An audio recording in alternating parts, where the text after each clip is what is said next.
इससे पहले हमने प्राइमरी ट्रांसपोर्ट तक देखा था, अब यहाँ पर सेकेंडरी ट्रांसपोर्ट देखते, सेकेंडरी एक्टिव ट्रांसपोर्ट। तो ये एक एक्टिव ट्रांसपोर्ट है, मीन्स इसमें भी एनर्जी की रिक्वायर्ड होती है, मगर यहाँ पर इलेक्ट्रोकेमिकल पोटेंशियल की मदद से ट्रांसपोर्ट होता है। So one solute that is usually sodium move downhill, energy of this downhill movement is used to move the other solute uphill। तो अगर कोई एक आयन अगर अंदर आ रहा है, मतलब मेम्ब्रेन से पास आउट हो रहा है, तो उसकी एनर्जी की मदद से दूसरा मॉलिक्यूल जो है वो भी अंदर आएगा या फिर बाहर जाएगा। तो ये पोटेंशियल की वजह से, आयनिक पोटेंशियल, इलेक्ट्रोकेमिकल पोटेंशियल की वजह से एक्टिव ट्रांसपोर्ट परफॉर्म हो रहा है।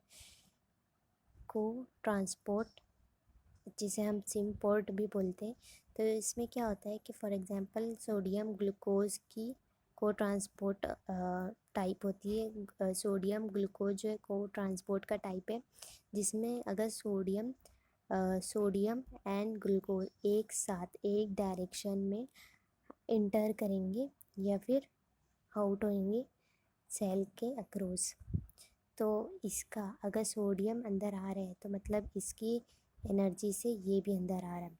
और दूसरी टाइप है काउंटर ट्रांसपोर्ट। तो काउंटर ट्रांसपोर्ट क्या होता है कि सोडियम और कैल्शियम दोनों एक साथ तो नहीं हो रहे, मगर अपोजिटली डायरेक्शन में हो रहे, एक ही डायरेक्शन में नहीं हो रहे, अपोजिटली डायरेक्शन में हो रहे। सोडियम ग्लूकोज क्या कर रहे थे, एक साथ एक ही डायरेक्शन में मूव हो रहे थे या फिर फ्लो हो रहे थे डाउन हिल साइड। मगर काउंटर ट्रांसपोर्ट में क्या होगा, काउंटर ट्रांसपोर्ट में दो मॉलिक्यूल, दो आयन जो है एक साथ अलग अलग डायरेक्शन में मूव होंगे, एक साथ अलग अलग डायरेक्शन में मूव हुए, जिसे हम लोग बोलेंगे counter transport. For example sodium calcium transport. Passive transport क्या होता है, एक बार समराइज कर लेते हैं।